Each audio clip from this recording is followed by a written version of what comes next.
यहाँ पे तो कोई तसल्ली देने वाला भी नहीं है कि हम चलो, हम इनका टूट गया तो हम तसल्ली दे रहे हैं। यहाँ पे तो कोई किसी का नहीं है। कब से रहते हैं यहाँ पे? हम लोग का अभी जन्म नहीं हुआ तब से थे, हम लोग का शादी हो गया, हमारे 4 बहन है, हम लोग कहाँ जाएंगे। अच्छा, ये नोटिस कब मिला था आप लोग को? ये तो हर बार मिलता है, ऐसा नोटिस मिलता है, गांव के लोग धमकी भी दिलवाते हैं।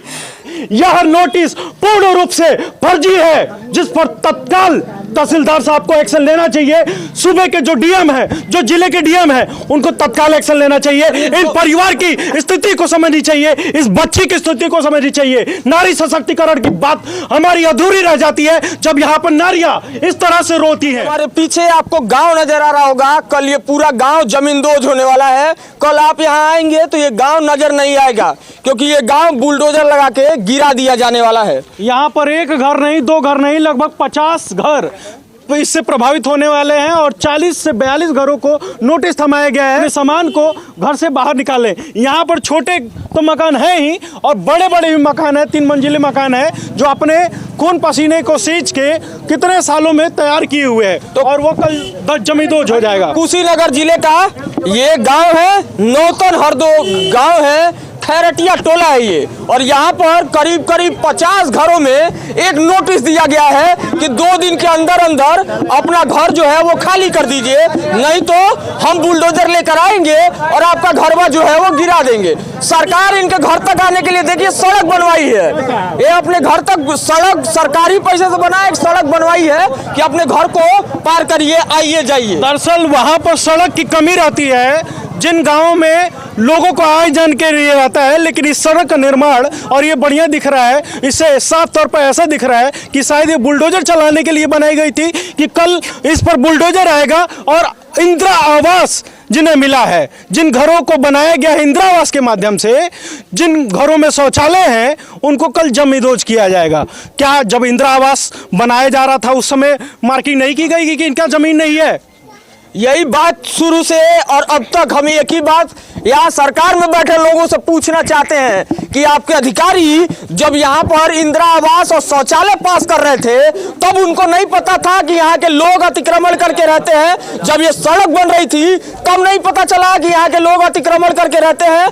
तब नहीं कुछ भी पता चला कि यह लोग अपने जमीन इनका नहीं अतिक्रमण करके घर बनवा लिए हैं? क्योंकि सबसे बड़ी बात ये दिख रही है गौरव की अगर इंदिरा आवास से घर बना और यहाँ पर देखिए शौचालय भी बना हुआ है, तो शौचालय बना है तो यहाँ पर जो अधिकारी हैं वो चोट्टे हैं, चोर हैं, जो उस समय मार्किंग नहीं कर पा रहे थे, और आज जब इन गरीबों का घर टूटने के कगार पर है तो वो अधिकारी कहाँ है जिन्होंने मार्किंग किया है? डीएम साहब से हम कहेंगे और जो भी तमाम जो जिम्मेदार संस्थाएं हैं उनसे कहेंगे कि उन अधिकारियों से पूछे कि किस हिसाब से यहाँ पर इंदिरा आवास पास हुआ था। देखिए इतने बड़े बड़े मकान हैं, लोग के 2-2 मंजिल 3-3 मंजिल के मकान हैं, सालों की मेहनत, पूरी जिंदगी की कमाई लगा के लोग इस तरीके के मकान बनाए हैं, लेकिन एक छोटा सा सरकारी नोटिस इन लोग को अब सड़क पर रहने को मजबूर करने वाला है। एक छोटा सा सरकारी नोटिस, वो भी बिना किसी मुहर दस्तखत का। ये बात अलग से मेंशन करके नोट कर लीजिए कि वो सरकारी नोटिस बिना किसी मुहर और दस्तखत के है। ये देखिए नोटिस देखिए, पूर्ण रूप से फर्जी कहा जाएगा। यहाँ पर यह भी सुनने में है कि जो लेखपाल है वो उसके द्वारा हर 6 महीने पे इस तरह की नोटिस दी जाती है जिसमें तहसीलदार जिम्मेदार होता है, और तहसीलदार का किसी भी नोटिस पे गौरव हस्ताक्षर नहीं है। चाहे अगर एक नोटिस छूटा हो, दूसरा नोटिस छूटा हो, लेकिन जितने भी आप नोटिस देखेंगे वहां पर तहसीलदार का ना सिग्नेचर है और ना ही किसी तरह का स्टैंप है। ये फर्जी दे देकर लोगों को डर का माहौल कायम करके लोगों से पैसे वसूले जा रहे हैं। और सबसे बड़ी बात, तहसीलदार पडरौना से हम एक बात जानना चाहते हैं। आप एक जिम्मेदार पद पर बैठे हैं, एक पूरे जिले की और पूरे जगह की जिम्मेदारी आपके ऊपर है। इस तरीके के जितने भी लोग हैं इन सब की जिम्मेदारी आपके ऊपर है।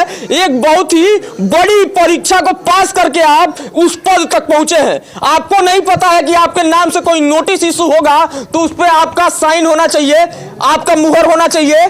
अगर आपके नाम पर कुशीनगर जिले में फ्रॉड हो रहा है तो उसके जिम्मेदार आप हैं। आपके अगर मुंशी आकर ये नोटिस बांट के गए हैं गांव में, और अर्जुन सिर्फ नोटिस नहीं बांट के गए हैं, पहली बार नोटिस दिए, फिर आए और बोले 2-2 हजार रुपया दो। यहाँ के लोग से 2-2 हजार रुपया वसूल के लेके गए हैं कि हम तार घरवा बचा ले। तो और सबसे शर्मनाक स्थिति ये है गौरव कि ये तहसीलदार के अंदर में आते हैं, जो भी लेखपाल हो गए या मुंशी हो गए वो उनके अंडर में आते हैं और उनके द्वारा उन्हीं के विभाग के लोग, तहसीलदार के विभाग के लोग तहसीलदार के नाम पर अगर भ्रष्टाचार करते हैं, अगर लूट करते हैं, लोगों से पैसे की डिमांड करते हैं और इस तरह के फर्जी नोटिस को देते हैं, तो इस पर तहसीलदार साहब भी उतना ही जिम्मेदार है और डीएम साहब अगर उनके ऊपर कार्रवाई नहीं करते तो वो भी उतना ही जिम्मेदार है। और तहसीलदार साहब को यह पुष्टि करनी चाहिए कि आखिर ये किसके द्वारा काम किया गया है, ताकि उनका जो नाम मिसयूज किया जा रहा है उसके ऊपर सख्त कार्रवाई किया जाए। यहाँ पर कार्रवाई नहीं किया जाए, उसका नाम सार्वजनिक करिए, उसका नाम और उस आदमी को सार्वजनिक करिए जो ये करके गया है। पूरे जिले के लोग परेशान हैं। एक एक बाहर हम जब बात कर रहे थे लोगों के आंसू निकल जा रहे हैं बताते में कि हमको अपना घर खाली करना पड़ेगा। और उस जिम्मेदार का पहले तो आप सबसे पहले उसका नाम सार्वजनिक करिए कि आखिर वो है कौन जो इस तरीके का काम कर रहा है। कुछ दिन पहले इसी तरीके का नोटिस छावनी में भी लोगों को दिया गया था, जिसके बाद से पता चला नोटिस फर्जी है। उसके बाद से नोटिस यहां दिया गया है और सिर्फ नोटिस नहीं दिया जा रहा है, नोटिस दे के और बाद में पीछे से एक आदमी आता है और कहता है नोटिस मिल गई बनो, अब 2,000 रुपया दे दो, तहार वाला घर वो हम बचवा दे। नहीं तो ये नमो तब नहीं आएगा, क्योंकि हम कुशीनगर संवाददाता और कुशीनगर समाचार जब तक तहसीलदार साहब से इस पर कुछ ना कुछ मांग नहीं कराएंगे, इस पर कुछ ना कुछ एक्शन करना पड़ेगा उनको। इस तरह के फर्जी नोटिस का खेल जो है वो हम नहीं चलने देंगे। इसके लिए जो भी जिम्मेदार होगा उसके ऊपर कार्रवाई करवा के रहेंगे। आप सभी दर्शकों से निवेदन है कि वीडियो को शेयर कीजिएगा, जिम्मेदार अधिकारी को टैग कीजिए, जरूरत पड़े तो ट्विटर पर भी टैग कीजिए, ताकि इन लोग को पता चले कि किस तरह से फर्जीवाड़ा का काम हो रहा है। भोले भाले लोग हैं, छोटे छोटे लोग हैं, अपने गांव को, अपने परिवार को जैसे तैसे अपना परिवार चला रहे हैं, घर का खर्चा चला रहे हैं। इनको इस तरह से डराकर इनके पास से 2,000 को व्यवस्था महीने में जो हो पाता है, एक झटके में कोई आता है और जमीन ले जाने के नाम पर, बुलडोजर चलने के नाम पर, नोटिस के नाम पर लेकर जाता है, तो इनके परिवार का खर्चा चलाना मुश्किल होता है। जहां गांव में इस तरह के छोटे छोटे घर भी हमने दिखाए, उस तरह से बड़े बड़े भी घर हैं जिस पर एक बार में परिवार की संख्या काफी ज्यादा है, जिनके छोटे छोटे बच्चे हैं। अगर इनके ऊपर बुलडोजर चलता भी है और इस तरह की फर्जी रसीद में, फर्जी इस तरह से कहा जाए पेपर में दम भी है, तो इनके घर के ऊपर बुलडोजर चलता है तो इनके साथ बहुत ही गलत होगा, क्योंकि 50 साल से ऊपर से यहाँ पे रहते हैं। ये कब से रहते हैं यहाँ पे? हम लोग का भी जन्म नहीं हुआ तब से थे, हम लोग का शादी हो गया, हमारे 4 बहन है, हम लोग कहाँ जाएंगे। अच्छा, ये नोटिस कब मिला था आप लोग को? ये तो हर बार मिलता है, ऐसा नोटिस मिलता है। गांव के लोग धमकी भी दिलवाते हैं, किसका कोई नहीं है तो कोई सहारा नहीं है। कौन दिया नोटिस? ये यहाँ के लेखपाल लाकर बंटवाए थे नोटिस। लेखपाल बंटवाए थे नोटिस, और उसके बाद उधर लोग बता रहे थे कि नोटिस दे के गए, उसके बाद पैसा भी लिए थे। पैसा लोग लिए हैं, हम लोग से हर बार लिए हैं, क्योंकि हम लोग के घर कोई गार्जियन नहीं, मेरी माँ भी नहीं है। कितने परिवार में रहते हैं लोग? हम लोग 7-8 परिवार में, भाई बहन है, सिर्फ 2 शादी करने वाली हैं, बहन भाई सब छोटे छोटे हैं।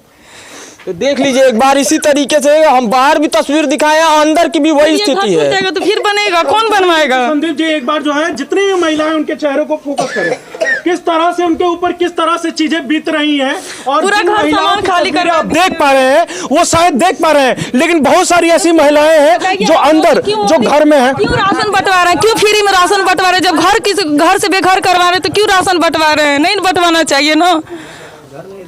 घर नहीं दे रहे तो राशन क्यों दे रहे? खाने के लिए राशन मत दीजिए, कोई भी ना दे। क्यों नहीं?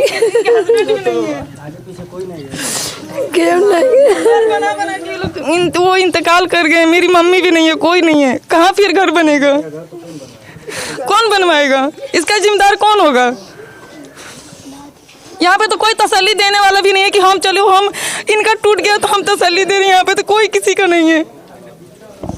दूसरे के बर्बादी पर जश्न मनाना हम भारतीयों की फितरत है, लेकिन जब खुद के ऊपर बुलडोजर चलता है तब हमारे ऊपर गुजरती है कि असल में समस्या क्या है। यहाँ पर एक बात हम जानना चाहते हैं कुशीनगर के जिलाधिकारी महोदय से, हम नाम लेकर कह रहे हैं कुशीनगर के जिलाधिकारी महोदय का कि आप एक बात हमको बताइए, सरकारी नियमों में अगर आप राशन कार्ड बनवाने जाते होंगे जब भी, तो आपसे पूछा जाता होगा कि आप कहाँ के निवासी हैं। जब तक आप निवासी नहीं होते हैं आपका राशन कार्ड नहीं बनता है। मुफ्त का राशन जब लोगों को दिया जाता है। छोटा मेरा भाई है, बताओ ये कमा के बनवा देगा? देखिए इस तरीके का परिवार, और आपसे एक ही सवाल है कि वो राशन कार्ड कैसे बन गया। हम जानना चाहते हैं आपसे कि वो राशन कार्ड जो है वो कैसे बन गया। अगर ये लोग अतिक्रमण करके यहाँ पर रहते हैं, आपके हिसाब से अगर ये लोग अतिक्रमणकारी हैं तो इनको राशन कार्ड कैसे मिला, इनको इंदिरा आवास कैसे मिला, इनके घर में शौचालय कैसे हुआ, इनके घर में वो जो निर्वाचन कार्ड जिसको लेकर ये लोग वोट देने जाते हैं वो निर्वाचन कार्ड कैसे बन गया। और साफ तौर पर झुठलाया जा रहा है कि ये यहाँ के नागरिक हैं। पूरे परिवार से लोग जो है विदेश में भी गए होंगे उस पासपोर्ट के आधार पर, विदेश में भी यहाँ पे जाने वाले लोग गए होंगे ना विदेश में। लेकिन यहाँ पर सोचिए कि उस यानी कि पासपोर्ट विभाग द्वारा गलती हुई है, वो तो सबसे ज्यादा मॉनिटरिंग यूनिट है, वो तो सबसे ज्यादा मूल्यांकन करती है, उसके द्वारा भी गलती हो गई। तो कुल मिला जुला कर हम एक ही बात कहना चाहते हैं, या तो ये नोटिस फर्जी है या कुशीनगर के अधिकारी चोर हैं। ये दो ही बात है। उनके लिए चोर वर्ड नहीं बोलिए।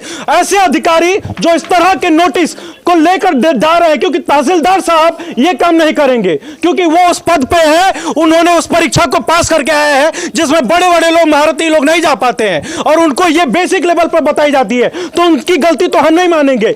यह नोटिस पूर्ण रूप से फर्जी है, जिस पर तत्काल तहसीलदार साहब को एक्शन लेना चाहिए।